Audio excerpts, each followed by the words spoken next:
भारत एक महान देश है। हमारे देश में अनेक वीर योद्धा हुए हैं जिनके बारे में हम किस्से कहानियों में सुनते हैं। जब हम उनकी कहानियाँ सुनते हैं तो हमारा सिर गर्व से ऊंचा उठ जाता है। ऐसा ही एक योद्धा था, राजपूत योद्धा मेदिनी राय। मेदिनी राय महाराणा सांगा के सेना नायकों में एक थे।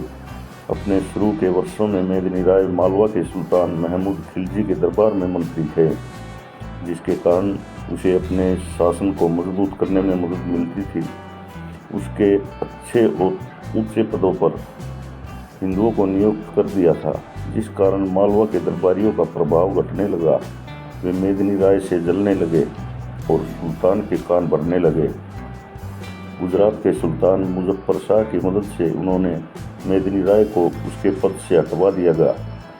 जब इस धोखे का मेदिनी राय को पता चला तो उसने मेवाड़ के महाराणा सांगा से मदद मांगी। महाराणा सांगा मदद करने को तैयार हो गए। राणा सांगा के साथ मिलकर मेदिनी राय ने मालवा और गुजरात की सेनाओं को हराया। वे राणा सांगा की सहायता से चंदेरी और पूर्वी मालवा के शासक बन गए। उन्होंने महमूद को पकड़ लिया और 6 महीने तक कैद में रखा। राणा सांगा ने दयालुता दिखाते हुए उसे क्षमा कर दिया। मेदिनी राय की सहमति के बाद उसका राज्य भी उसे लौटा दिया। चंदेरी पर मेदिनी राय के कब्जे की खबर जब दिल्ली के सुल्तान को लगी तो उन्हें बहुत बड़ा झटका लगा। राजपूतों के मालवा पर आक्रमण करने की उम्मीद वे नहीं कर रहे थे। इसी कारण मेवाड़ और लोधी साम्राज्य में कई बार युद्ध हुआ।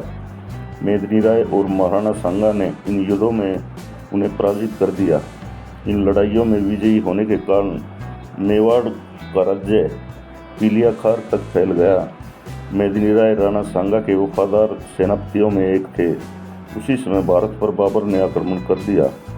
उसने पानीपत की लड़ाई में लोधी को हराकर दिल्ली पर कब्जा कर लिया। चंदेरी का किला उस समय बहुत महत्वपूर्ण था।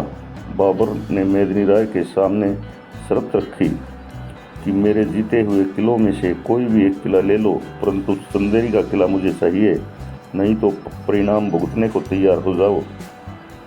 मेदिनी राय और राजपूत सरदारों ने बाबर की बात नहीं मानी, इसलिए बाबर ने 1528 में चंदेरी पर आक्रमण कर दिया।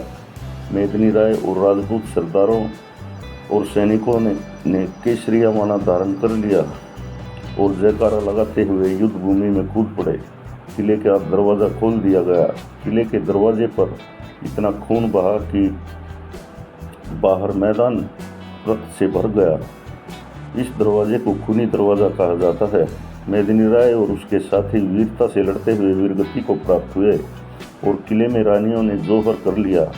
कहते हैं जब बाबर किले के अंदर गया तो उसके हाथ कुछ नहीं लगा। उसने किले को बर्बाद कर दिया और उसके बाद कभी भी चंदेरी किले में नहीं गया। ऐसे थे हमारे वीर योद्धा मेदिनी राय, जो लड़ते लड़ते युद्ध भूमि में शहीद हो गए। धन्यवाद।